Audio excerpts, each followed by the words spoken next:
बात तो आप अहंकार के बैठे हो कि मैं सबकी मदद करता हूँ। तुम में है क्या जो तुम मदद कर सकते हो? क्या है तुम में मदद कर सकते हो? ना तुम्हारे में बुद्धि है, ना बल है, ना इतने बड़े धनी हो, कुबेर का खजाना तो है नहीं और बुद्धिमान ब्रह्मा वाली बुद्धि तो है नहीं। तो आप क्या मदद कर सकते हो किसी की? क्या मदद कर सकते हो? व्यर्थ का अभिमान क्यों रखते हो? भगवान कृपा करके यदि किसी को एक लोटा पानी तुमसे पिलवा रहे हैं, तो इस बात को ऐसे क्यों नहीं देखते हो कि भगवान कृपा करके इन रूपों में मेरी सेवा स्वीकार कर रहे हैं। मैं मदद इसीलिए तो तुम्हें क्रोध आ रहा है, क्योंकि कामः संजायते क्रोधा क्रोधा स्मृति विभ्रमा स्मृति भ्रंशात बुद्धिनाशो बुद्धिनाशात प्रणश्यति। तुम ये कामना किए बैठे हो कि मैं दूसरों की सेवा करता हूं और दूसरे मेरी बात नहीं मानते, मेरी ये सेवा नहीं हुई। तुम उनसे सम्मान चाहते हो। हमने तुमको पानी पिलाया, तुम्हें प्रणाम करो, हमारी बात मानो, हमारे अनुकूल चलो, इसे सेवा थोड़ी कहते हैं। सेवा कहते हैं नेकी कर दरिया में डाल। सेवा कर दी, अब तुम गाली भी दोगे तो हमें स्वीकार है। तुमने जल पी लिया, आनंद से तुम मस्त रहो, हमें गाली दोगे कोई परेशानी नहीं। इसे कहते हैं सेवा। सेवा करके सामने वाले को झुकाने की बात आना, उसे सेवा नहीं कहते। पहली बात गलत हो आप, तभी आपके अंदर क्रोध आता है। यदि आप गलत नहीं होगे तो आपके अंदर क्रोध नहीं आएगा। कामा संजायते क्रोधा, कामना है तभी क्रोध का प्रादुर्भाव होता है। क्या कामना है? कि हमने तुम्हारा सहयोग किया, हमने तुम्हारा हित किया और तुम हमारा बुरा करते हो तो क्रोध आ जाएगा। अगर तुम हित कर रहे हो तो तुम्हारा बुरा कौन कर सकता है त्रिभुवन में? किसी की ताकत नहीं। हमारा कर्म ही बुरा हमारे सामने आता है। जैसे हम अभी वर्तमान में वो पाप नहीं किए जिसमें हमारे ऊपर ब्लेम लगाया गया है। इस समय तुम बिल्कुल निर्दोष हो, लेकिन वो दोष जो तुमने गुप्त रूप से किया तुम्हें बख्शेगा नहीं। तुम लाख जगह रो, लाख जगह तुम प्रार्थना करो, वो तुम्हें दंड दे के रहेगा। कर्म बड़ा बलवान होता है। तो पहली बात तो ये छोड़ो कि आप किसी का हित करते हो। बात ये सोचो कि भगवान कृपा करके हमसे हित करा रहे हैं, और किसका? वही इन रूपों में आ रहे हैं। आप उनको मनुष्य समझकर, अपने को बड़ा समझकर, फिर दोष हो जाएगा। शास्त्र की बात मानो। भगवान कह रहे हैं मैत्रः करुण एव च, लेकिन निर्ममो निरहंकारा। सबसे मित्रवत व्यवहार करो, ममता न करो, सबको सुख प्रदान करो, लेकिन अहंकार न करो। ये अहंकार ही तो क्रोध रूप में परिणित हो रहा है भैया। दोष को खुद पकड़े हुए हो, दूसरों पे दोष देखते हो, कैसे सुधार होगा? बात समझो, यहां मुंह छुपरी बात नहीं होगी। तस्मात् शास्त्रम प्रमाणम ते कार्याकार्यो व्यवस्थित हो। सही बात सुनने के लिए भी छाती में बल चाहिए। बोलने की तो बात जाने दो, सही बात सुनने के लिए हमारे अंदर बल चाहिए। अगर तुम इस बात को सुन ले, समझ गए, तो तुम गृहस्थ में रहते हुए भी महाशक्तिशाली बन सकते हो। पर आज हम क्या है कि शक्ति खुद अपनी खो रहे हैं, इसीलिए क्रोधित हो रहे हैं। कमजोर क्रोधित होता है, बलवान क्षमावान होता है। बलवान क्रोधित नहीं होता है, कमजोर को क्रोध आता है, कामना युक्त को क्रोध आता है। हम दूसरे का हित कर रहे हैं, ये अहंकार है। हम एक यंत्र हैं, भगवान यंत्री हैं। वो जैसा हमसे करवा रहे वैसा हो रहा है, हमें ये भावना रखनी है। हम करने लायक हैं। एक श्वास भी नहीं ले सकते इस तरह में, ऐसे भी नहीं कर सकते। अगर वहां से ऑफ हो जाए तो तुम एक श्वास नहीं ले सकते, फिर क्या होगा? एक कदम नहीं चल सकते, फिर क्या होगा? तो बात समझिए, आपसे जो करवाया जा रहा है वो प्रभु श्री हरि कर रहे हैं। इसी भाव से जब हम चलेंगे तो हमारे कभी गुस्सा नहीं आएगा, कभी गुस्सा नहीं आएगा। आप समझ पा रहे हैं? दीपक राज पुरोहित जी, राधे राधे महाराज जी। आपके चरणों में सादर प्रणाम। महाराज जी, छूट रहा है अपना घर कागज के नोट कमाने के लिए और बीत रही है जिंदगी जिम्मेदारियां निभाने के लिए। तो कविता, तो कविता लिख करके छपवा लो, उसमें तुम्हारा नाम आ जाएगा कि बहुत बढ़िया कविता है।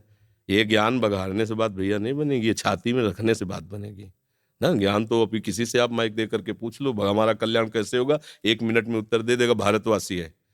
क्योंकि यहाँ गंगा यमुना जैसी पावन नदियां बहती, तो हर एक को पता है कि हमारा कल्याण क्या होगा, सत्य क्या है, धर्म क्या है, सबको पता है। लेकिन चल के दिखावे वहां महावीर वही माना जाता है।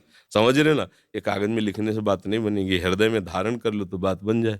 इतना ज्ञान जिसको हो गया, इतना ज्ञान हो गया तो फिर है क्या गया? जब उसको ये असत्य लगने लगा तो फिर सत्य वस्तु श्री कृष्ण चित्त अपने आप सत्य में जाएगा। हम अभी ये सुंदर खीर बना के और उसमें थोड़ा जहर मिला दें और आपसे कहें कि इसमें थोड़ा जहर मिला, खा लो, आप खाओगे क्या? नहीं खाओगे, क्योंकि आपको पता चल गया इसमें जहर है। ऐसे ही पता चल गया संसार वासना से युक्त है, भ्रमात्मक है, ये फंसा करके नष्ट कर देता है जीव को। अभी आपके पास ऐसे सामने रुपए फेंक दे, आप उठाने चलो और कान में कोई कह दे बिल्कुल उठाना मत, ये नकली है, और आप फिर उठा सकते हैं? नहीं, आपको लगे नकली। तो आपको खुद ज्ञान है संसार कैसे मिथ्या भाव में फंसा है, तो सत्य वस्तु का चिंतन अपने आप होने लगेगा। पर ये ज्ञान है नहीं, ये केवल बुद्धि से हम बोल रहे हैं, हृदय में ज्ञान नहीं। जिस दिन हृदय में ज्ञान हो जाएगा, स्वाभाविक सच्चिदानंद प्रभु का स्मरण होने लगे। इसी को बैठा लो ज्ञान को, इसको जब वाणी से हृदय तक पहुंचाओ, जब हृदय में पहुंच जाएगा, सत्य वस्तु की चाह प्रकट हुए बिना बच्चा भजन नहीं होता। जब सत्य वस्तु की चाह हो जाती है, जैसे किसी पद की चाह हो जाए तो लगता है कुछ भी हो, अब हमको ये पद चाहिए। ऐसे ही भगवान का परम पद है, मुझे वो परम पद चाहिए, कुछ भी हो जाए। अब हर बार मरे हैं संसार के, एक बार मरूंगा भगवान के लिए, तो वो महात्मा बन जाता है।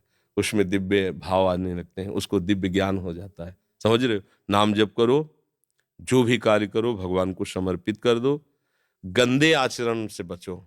जब तक आचरण पवित्र नहीं है, कुछ नहीं है। आज हम ऐसे स्वभाव वाले बन गए कि हमारा चरित्र चला गया, कुछ नहीं गया। हम चरित्र को कोई महत्व ही नहीं रख रहे हैं।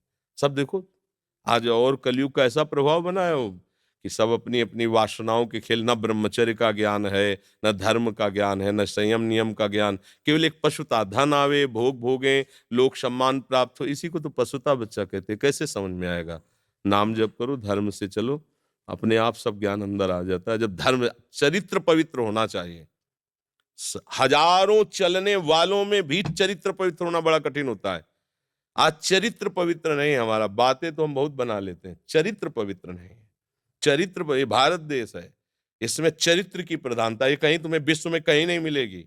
और इसीलिए भारत जगत गुरु है, क्योंकि चरित्र यहाँ प्रधान रहा है सबका। यहाँ जिस दर भी देखो, माताओं बहनों का, पुरुषों का, पदाधिकारी, चरित्र पावन रहा है। आज हम अपने चरित्र को खोद रहे हैं। अगर हमारा चरित्र नहीं तो जीवन क्या? तो जानकारी बहुत है, आचरण में उतारा नहीं जा रहा।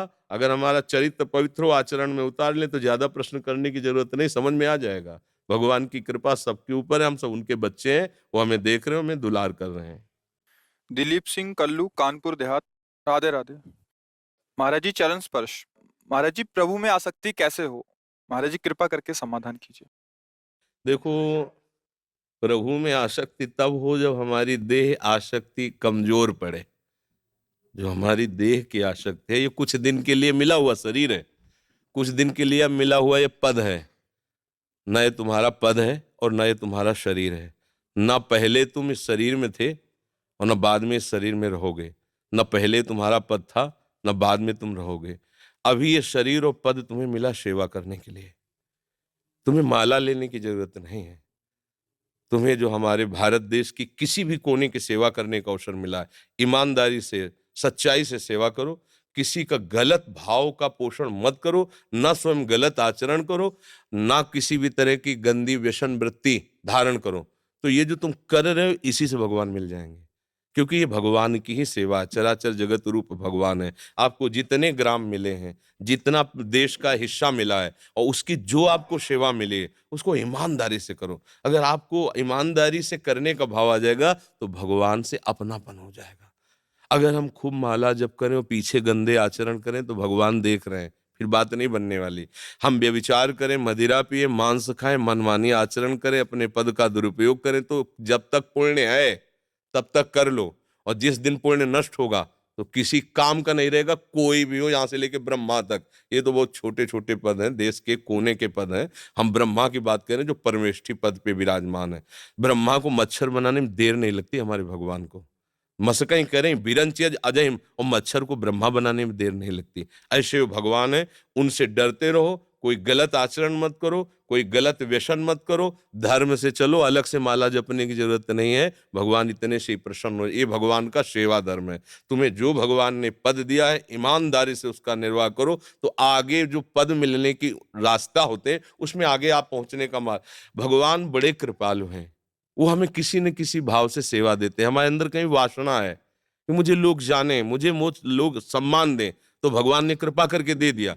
अब आप भगवान की बात को समझ जाओ, तो ऐसा वो जना देंगे, पूरा विश्व जान जाएगा आपको, पूरा विश्व आपका सम्मान करेगा। पर होता है हम बहुत छोटे पदों में, छोटी मान्यताओं में अहंकार कर लेते हैं, और जहां कहीं धर्म की बात आती है, वहां हम पीछे हट जाते हैं। कभी किसी गरीब को दुखी देख करके आप उसको छोड़िए मत, जहां तक हो सके उसकी सेवा करो। कोई बहुत बलवान धनाढ्य अधर्म करता है, आप पीछे पड़ जाओ उसके अधर्म का नाश करने, भगवान तुम्हारा सहयोग देंगे। तुम्हें आगे के पद की संभावना बन जाएगी, तुम आगे उन्नति के मार्ग में चले जाओगे। पर होता क्या है, हम लोग गलती कर देते हैं। जहां हमें कोई पद मिलता है, प्रभुता पाहि जाहि मद नाही, को नर अस जन्मा जग माहि, फिर हमारे द्वारा ऐसी गलतियां होने लगती, जो हमें मिला वो भी हमारा छूट जाता है। इसलिए भगवान की कृपा से मनुष्य शरीर मिला, आपको पद मिला है, धर्म से चलिएगा।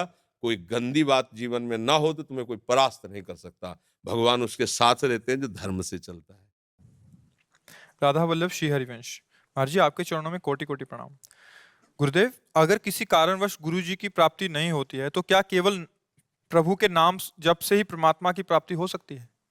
अब ये तो वो जाने प्रभु, पर नाम में इतनी सामर्थ्य है को गुरु मिला ही देगा। अगर सच्चे भाव से जपोगे नाम मिला देगा। इतना जरूर हमने सुना है कि मोक्ष मूलम गुरु कृपा, गुरु की कृपा से ही परमात्मा की प्राप्ति होती है। और उसी मार्ग पर चले हैं तो हमें इस बात का अनुभव नहीं कि बिना गुरु कृपा के भी किसी को भगवान मिल सकते हैं क्या, क्योंकि हम उस मार्ग में गए नहीं ना। अगर हमें वैसे मिले होते तो बताते।